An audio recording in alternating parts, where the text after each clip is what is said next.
Hola, ¿qué tal amigos, familia? Bienvenidos una vez más a este miércoles de enfoque misional en el que hemos estado aprendiendo acerca del punto de vista de Dios en cuanto a las misiones. Especialmente acabamos de hablar acerca de la promesa dada por Dios a un hombre llamado Abraham y que por medio de él y de su descendencia, daría la bendición a todas las naciones. En esta ocasión hablaremos precisamente acerca del llamamiento misionero de Israel. ¿Por qué? ¿Por qué se hace necesario? Porque hay un concepto, popular, erróneo, acerca de que en el Antiguo Testamento nada se menciona o el Antiguo Testamento no tiene nada que ver con un mensaje o una visión misionera. Este concepto popular dice que es una parte y un mensaje dedicados solamente a los judíos y a su historia. Pero vamos a ver que ese concepto y visión no van a ajustarse con las afirmaciones que el Antiguo Testamento mismo hace de este tema. Aunque por obvio de tiempo vamos a limitar este tema a 3 textos claves del Antiguo Testamento, vamos a observar inmediatamente que estos 3 textos nos presentan las declaraciones más poderosas de un llamado misionero que se puedan encontrar en toda la Biblia. Además, hay que decirlo, no hubiéramos pensado que el Antiguo Testamento no tiene un mensaje misionero si hubiéramos prestado atención a cómo comienza el Antiguo Testamento. El mensaje y el alcance que tienen los primeros 11 capítulos de Génesis del 1 al 11, son universales en cuanto a su alcance y globales en cuanto a su audiencia, a sus destinatarios, para quienes se escribió. O díganme, ¿acaso no trató Dios con todas las familias de la tierra cuando actuó con gracia salvadora? 3 acontecimientos específicos descritos en estos capítulos del 1 al 11 de Génesis. Para ser más específico, después de la caída del hombre, del diluvio en la tierra y del fracaso de la Torre de Babel, Dios dirigió grandiosos mensajes de salvación a toda la humanidad. Esto lo podemos ver en los capítulos 3, 9 y el 12, ahora que hemos estado estudiando, de Génesis. Y si fuéramos aún a dudar que la promesa dada a Abraham allá en el capítulo 12 de Génesis, versículos 1 al 3, que ya leímos mucho desde el mensaje anterior, si llegamos a dudar que esa promesa era global en cuanto a su alcance y universal en cuanto a su oferta, lo que estaba ofreciendo, entonces deberíamos notar que las familias que fueron dispersadas por toda la tierra, aquellas que aparecen en Génesis capítulo 10, en lo que se conoce como la tabla de las 70 naciones, esas mismas familias o a esas mismas familias se refiere Génesis 12, capítulo 12, versículo 3. Así que hubo gentiles, o sea, no hijos de Abraham, en el Antiguo Testamento que hayan llegado a la fe. ¿Hubo? Por supuesto que sí. En el Antiguo Testamento relata ese fenómeno de los gentiles que vendrían a la fe en la simiente o en el hombre de la promesa.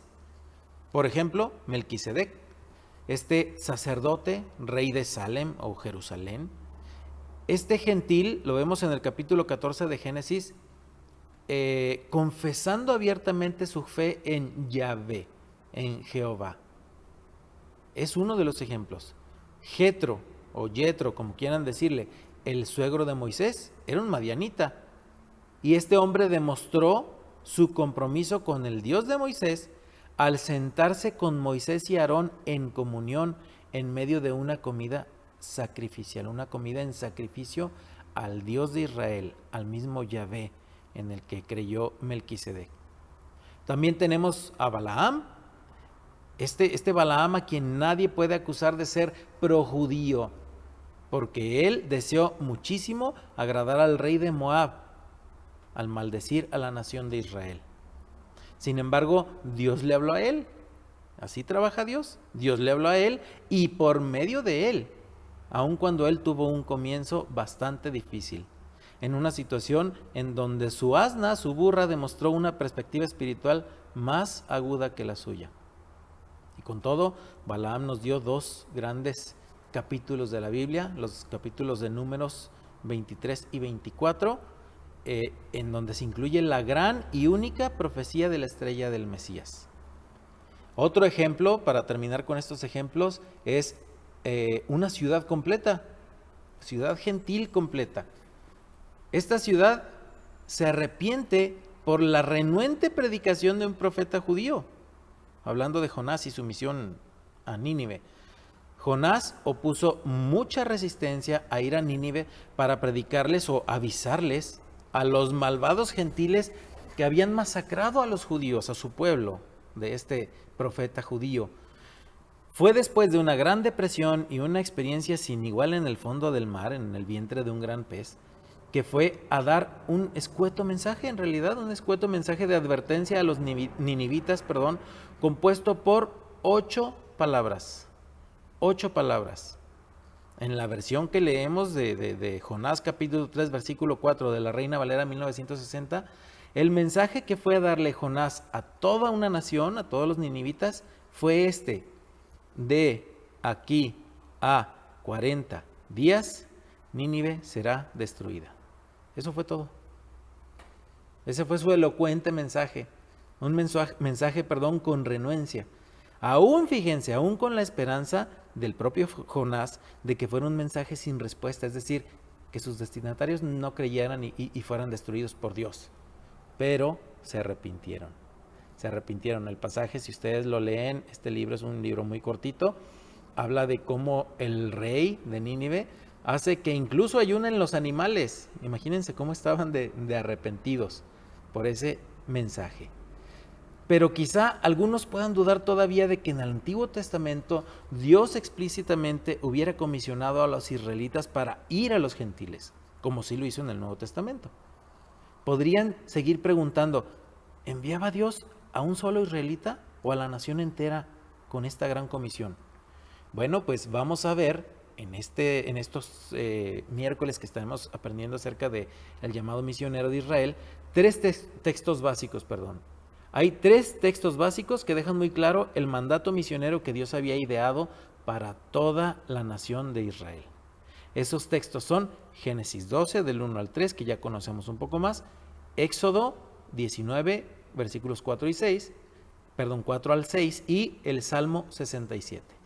Estos 3 textos son tan básicos en nuestra comprensión del mandato misionero que Dios había diseñado para la nación entera de Israel, que es imposible ver el Antiguo Testamento justamente sin tratar de entender estos textos en su contexto misionero, dentro de su propio contexto misionero.